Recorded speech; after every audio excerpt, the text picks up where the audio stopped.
Hello everyone, hope you're doing great. Now let us study fundamental rights in detail in this video, starting with article number 12, that is the definition of state.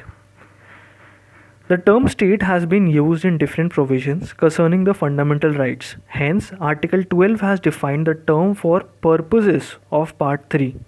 According to it, state includes the following: Government and Parliament of India, that is executive and legislative organs of the union government.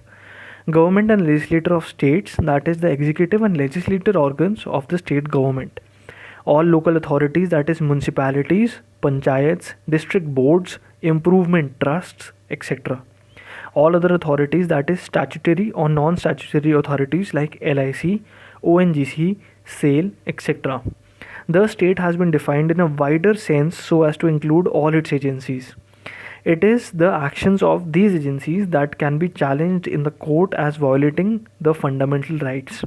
According to Supreme Court, even a private body or an agency working as an instrument of the state falls within the meaning of the state under Article 12. Article number 13, laws inconsistent with fundamental rights. Article 13 declares that all laws are inconsistent or with in derogation of any of the fundamental rights shall be void.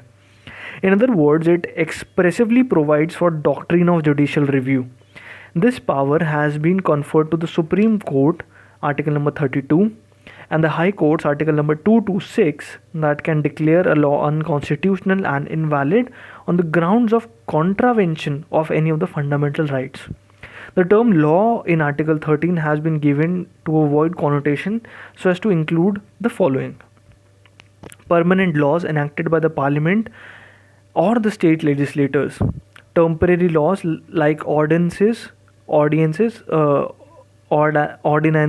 issued by the President or the state governors, statutory instruments in the nature of delegated legislation, executive legislation like order, bylaw, rule, regulation or notification, and non-legislative sources of law, that is custom or usage having the force of law. Thus, not only the legislature but any of the above can be challenged in the courts as violating a fundamental right and hence can be declared as void. Further, Article 3 declares that a constitutional amendment is not a law and hence cannot be challenged. However, Supreme Court held in the Keswananda Bharati case in 1973 that a constitutional amendment can be challenged on the ground that it violates a fundamental right that forms the part of the basic structure of the constitution and hence can be declared as void.